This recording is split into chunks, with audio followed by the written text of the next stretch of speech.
Africa காண்டினென்ட்டில் பூமிக்கு அடியில் ஒரு வித அதிர்வுகளை ரிசர்ச்சர் கண்டுபிடிச்சிருக்காங்க. கண்டுபிடிக்கப்பட்ட அந்த அதிர்வுகள் கிட்டத்தட்ட இதயத்தின் துடிப்பு போல இருக்குது அப்படின்ட்டு ரிசர்ச்சர் தெரிவிச்சிருக்காங்க.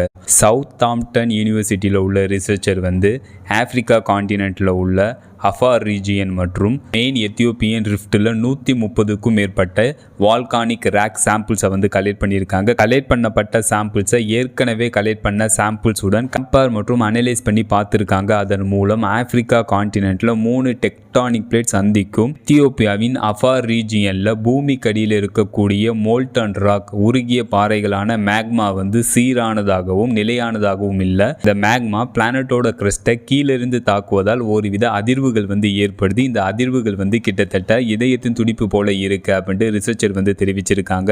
அதிர்வுகள் படிப்படியாக இந்த ஆப்பிரிக்கா காண்டினென்ட்டை கிழித்து புதிய கடலை உருவாக்கும். இது நடக்கிறதுக்கு பல மில்லியன் ஆண்டுகள் ஆகும் அப்படின்ட்டு ரிசர்ச்சர் தெரிவிச்சிருக்காங்க.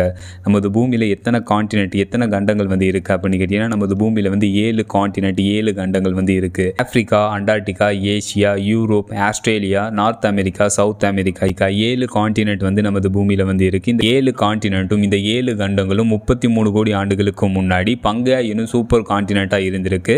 அதுக்கப்புறம் அந்த பங்கேயா எனும் சூப்பர் காண்டினென்ட் உடைந்து இப்போ இருக்கிற இந்த 7 காண்டினென்ட் உருவாயிருக்கு. இந்த 7 காண்டினென்ட்டும் 25 கோடி ஆண்டுகளுக்கு அப்புறம் ஒரு சூப்பர் காண்டினென்ட்டாக